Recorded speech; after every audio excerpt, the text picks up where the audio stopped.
ils jouent, les jeunes gens jouent énormément avec les visages. Il y a beaucoup de choses qui passent au travers des expressions des visages. Et le réalisateur nous dit qu'il va répondre à la question en fait en parlant du processus de casting pour choisir donc les personnages, les acteurs qui allaient jouer tous ces personnages.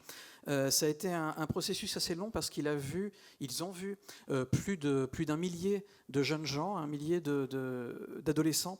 Et c'était des vrais adolescents. Il nous dit ça vraiment en opposition avec l'adolescent type que l'on peut voir dans les films hollywoodiens, les films de grands studios. Non, il voulait vraiment avoir d'authentiques adolescents, justement pour garder leur authenticité. Et ça l'a beaucoup intéressé dans la salle du casting, la salle où se passait le casting. À chaque fois que la porte s'ouvrait et qu'un adolescent, donc qui passait le casting, rentrait dans la salle, le simple fait de voir comment cet adolescent ou cette adolescente marchait, se comportait, parlait, lui ça l'intéressait beaucoup, il regardait justement tous ces détails qu'il a essayé de garder dans le film. C'est-à-dire que lorsqu'il sentait une vulnérabilité non feinte, une vulnérabilité authentique, c'est ça qui l'intéressait, il a voulu la garder telle qu'elle et dire ensuite aux adolescents qui ont été choisis de ne pas surjouer, d'essayer, de jouer leur propre personnage, ce qu'ils étaient vraiment.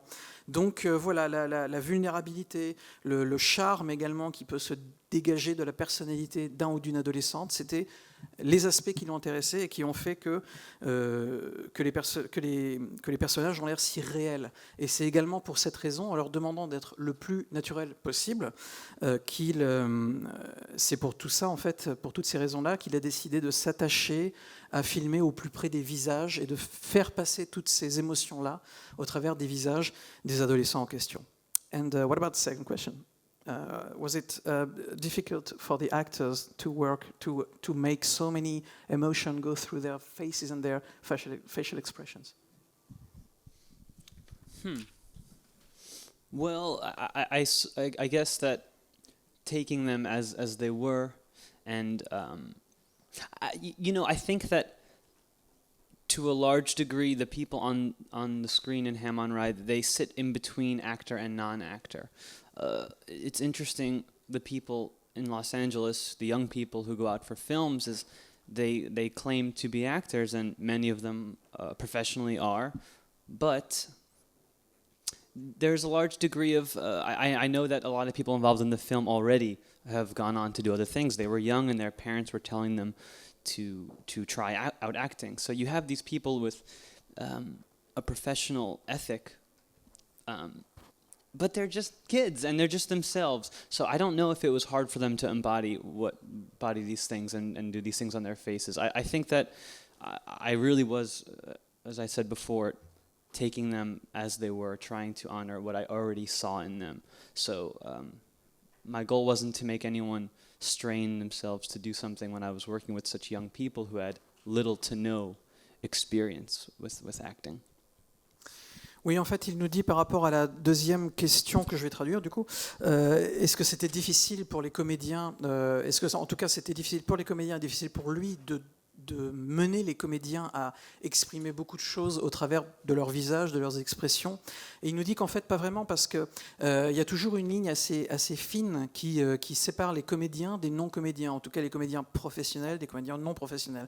Et dans une ville comme Los Angeles est une ville évidemment où sont concentrés quasiment la totalité des studios de tournage américains, des sociétés de production, etc. Et il y a énormément d'acteurs en devenir et de personnes qui essaieront parfois toute leur vie de devenir comédiens, que finalement tout le monde est, entre guillemets, tout le monde est un acteur à Los Angeles. Et quelque part, il nous dit que tous les comédiens qu'on a vus, que vous avez vus aujourd'hui dans son film, dans Ham on Rye, eh bien en fait, de pas mal de ces personnes-là, de pas mal de ces adolescents, il y en a pas mal aujourd'hui qui sont devenus comédiens vraiment, qui ont déjà commencé à tourner dans d'autres films. Voilà, leur carrière a déjà décollé. Donc ils avaient aussi une espèce d'éthique professionnelle qui était déjà là, ils savaient déjà faire des choses, mais en même temps, il le dit lui-même, c'est vrai, ce sont des adolescents avant tout, et c'est ce qui l'intéressait, c'est ce qu'il a vu dans ces adolescents-là, ce qu'il a vu dans leur comportement, dans leur... de leur personne finalement qui les a intéressés, et donc quelque part il n'a pas essayé de les pousser à jouer un rôle de composition, c'est pas ça qui l'intéressait, c'était vraiment de les prendre et de les garder tels qu'ils étaient, tels qu'ils sont. Donc voilà, c'était eux-mêmes, donc finalement ils n'ont pas eu vraiment à jouer plus que ça pour, encore une fois il parle des expressions du visage bien sûr, que ce soit le plus naturel possible. Une autre question? Monsieur. Bonjour. Je me posais la question par rapport au fait que vous soyez en compétition ici à Deauville. Qu'est-ce que ça vous fait en tant que réalisateur? Est-ce que vous vous y attendiez? Et est-ce que vous connaissiez déjà le festival avant? Enfin, voilà, par rapport au fait d'avoir votre film en compétition, qu'est-ce que ça vous fait? The question is about the fact that your movie is actually in the competition here in Deauville. How do you feel about it? It was, I guess, it's not the first time the movie is in competition somewhere. And did you hear about this festival before? And maybe you can talk a little bit more about that. Well, I've had a number of colleagues and friends and filmmakers that I admire screen here, innumerable actually.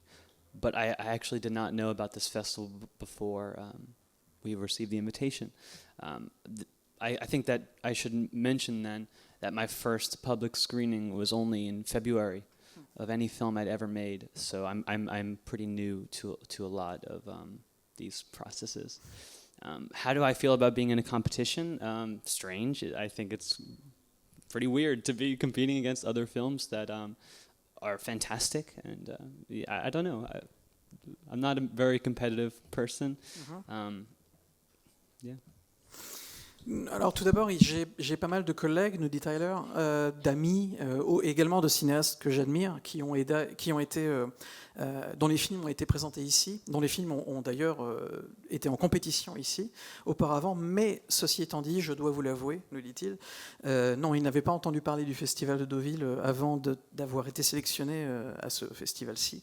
Mais il nous rappelle également qu'il est il est quand même nouveau dans le circuit, c'est-à-dire que la toute première projection publique d'un film qu'il a fait, c'était en février dernier. Donc avant le mois de février dernier, il n'avait jamais fait voir aucun film à personne.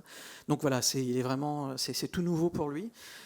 Et il nous dit également que par rapport à la question, donc, quel effet ça vous a fait d'apprendre que le film était en compétition, c'est étrange. Pour lui, c'est étrange parce que lui-même n'est pas une personne, il n'est pas très compétition, quoi. Voilà, essayer de gagner quelque chose, c'est pas son truc, enfin jusqu'à maintenant. Et donc, c'est un peu étrange, quoi. Voilà, il sait pas encore, il est content, il est ravi, mais voilà. Une autre question? Ou pas, monsieur? Alors, deux petites questions. La première, on se posait la question sur la traduction exacte du titre. Ça, c'est la première question. La deuxième question qui m'est venue là à l'instant, c'est vous avez parlé d'un casting de 1000 comédiens. Et est-ce que vous avez, à la rencontre de ces 1000 comédiens, enfin de certains d'entre eux, est-ce que vous êtes venu à l'idée de créer des scènes additives ou est-ce que le scénario s'est généré par rapport aux comédiens rencontrés? Ou alors, est-ce que ces comédiens rencontrés, vous les avez réinsérés dans votre scénario préécrit? Okay. Actually, two questions, and the thing is, the first question, I think it's more like to me to answer, because it's about the translation of the title. So I will go on that. By the way, there is no link with Bukowski, right? No, right, okay.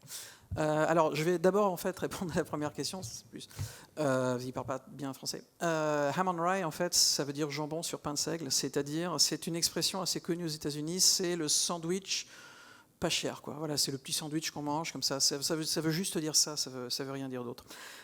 Et ça n'a pas de rapport avec le titre du livre, du même titre, de Charles Bukowski, qui est traduit en français par Souvenir d'un pas grand-chose, mais ça n'a rien à voir. Ceci étant mis de côté, yeah, the second question is about, you talked about the casting and that you saw around 1,000 people to play the roles. And the question actually was, what about the script and the casting process? I mean, did you actually put everybody that you chose right there in the script? It was done already. You already had all these characters, about 100, something like that, in the script. Or did the casting process had an influence on the script? Did the script change after the casting process? Right. Thank you for the question. It was certainly interactive, meaning there was a communication between the people we were bringing in and the script. They were playing off of one another. We had our fair share of primary characters that we knew we'd be following, and